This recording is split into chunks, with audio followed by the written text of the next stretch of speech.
Good morning दोस्तों। सबसे पहले सभी एनिमल अटेंडेंट को हार्दिक शुभकामनाएं। और आप जल्दी से जल्दी जाके इसको ज्वाइन कीजिए, क्योंकि इसके लिए टाइम मिला है 21 दिन का, 15 अक्टूबर तक। तो बहुत सारे भाइयों के क्वेश्चन थे कि ज्वाइन करने के बाद क्या हम बाद में जा सकते हैं क्या सेंटर पे, जो जगह हमें मिली है। तो देखो, ज्वाइन तो जो जेडी ऑफिस है मेन, वहाँ से करना होगा, और इसके बाद में आपको जो सेंटर अलॉट हुआ है उस जगह पे जाना पड़ेगा। वो तुरंत ही करना पड़ेगा, ऐसा नहीं कि बीच में गैप दिया जा सके। तो उसके लिए कुछ डॉक्यूमेंट्स की ज़रूरत है। जैसे दौसा की जो चेक लिस्ट आई है, ये दौसा वालों के लिए है, और हर जिले की अलग अलग चेक लिस्ट है, तो उस हिसाब से डॉक्यूमेंट्स मांग रहे हैं।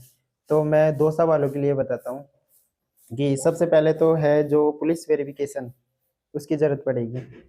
तो आप लोगों ने करा दिया होगा, और अगर आपका वेरिफिकेशन नहीं हुआ है तो हो जाएगा। और इसमें लिखा हुआ था कि 6 महीने के अंतराल में हम उसको जमा करा सकते हैं। तो अगर आप वैसे ज्वाइन करना चाहो तो ज्वाइन कर सकते हो। एक हेल्थ सर्टिफिकेट की ज़रूरत पड़ेगी, तो उसके बनाने की प्रोसेस है। जो आपकी सीएससी हॉस्पिटल है वहाँ से डॉक्टर से इश्यू करवा लीजिए, वो जारी कर देगा, और उसमें 100 रुपये की रसीद कटेगी। उसके बाद CMHO से साइन करवाना पड़ेगा, जो आपका हेडक्वार्टर है, जो जिला है, वहाँ से होगा। फिर इसके बाद है, इसके अंदर तीसरे नंबर पर जन्म तिथि के लिए आप 10th की मार्कशीट लगा सकते हो। और जो साथी ज्वाइन कर चुके हैं उनसे मेरी बात हुई थी, तो उन्होंने बताया था कि जो आपकी जो पूरी स्टडी की हुई है 10वीं क्लास से लेके आपके पास जितनी मार्कशीट है वो एक साथ लगा देना सारी, क्योंकि वो वहाँ पे मांगेंगे। जिसकी बीएड की हुई है तो बीएड तक की सारी लगा देना, ग्रेजुएशन की हुई है तो ग्रेजुएशन तक की सारी लगा देना उसमें। 4 नंबर पर चाहिए वर्ग सत्यापन, यानी कि जाति प्रमाण पत्र। और फिर उसके बाद मूल निवास, फिर विवाह प्रमाण पत्र, और फिर दहेज संबंधी है। इसके बाद तंबाकू, फिर संतान संबंधी है, फिर अविवाहित महिलाओं के लिए है। और उसके बाद अगर किसी के पति पत्नी सरकारी जॉब में है तो उसका सर्टिफिकेट है।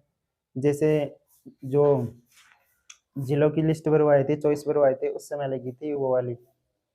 और इसके बाद है 2 राजपत्रित अधिकारियों के चरित्र प्रमाण पत्र बनवाने पड़ेंगे। फिर इसके बाद विधवा कोटे, परित्यक्ता महिला, विकलांग कोटे, भूतपूर्व सैनिक, उत्कृष्ट खिलाड़ी। अगर आपके पास ये सारी चीज़ें हैं तो इन चीज़ों को आप अटैच कीजिए उसके अंदर। और इसके साथ मैं आपको बता देता हूँ कि एक अटेस्टेशन फॉर्म भी लगेगा उसके अंदर। तो जेडी ऑफिस में जहाँ पे डॉक्यूमेंट जमा होंगे, तो पुलिस वेरिफिकेशन के साथ वो भी वहाँ पे जमा होगा, तो उस पर भी राजपत्रित अधिकारी के साइन और मोहर लगेगी।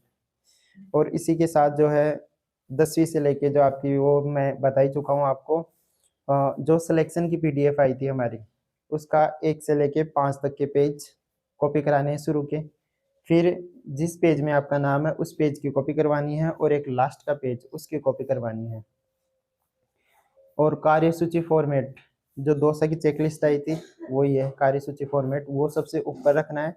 उसमें क्या क्या डॉक्यूमेंट्स आपने लगाए हैं उस पर टिक करना है, जो लगाए हैं उसमें हाँ करना है, नहीं लगाए उसमें नहीं करनी है।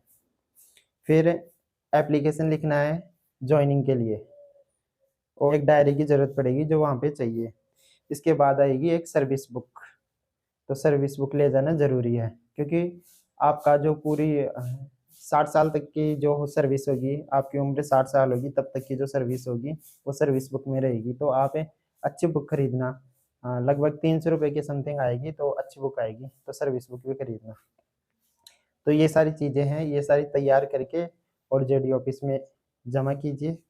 तो मिलते हैं कल जेडी ऑफिस के अंदर, दौसा के अंदर। तो फिर देर किस बात की, तो तैयार कीजिए डॉक्यूमेंट्स, जमा कराते हैं, मिलते हैं, और फिर वहाँ से निकलते हैं सेवाएं देने के लिए राजस्थान सरकार को। तो वीडियो पसंद आए तो वीडियो को लाइक शेयर सब्सक्राइब जरूर करना, और अगर कोई क्वेश्चन है तो आप कमेंट बॉक्स में ज़रूर लिख सकते हो। धन्यवाद।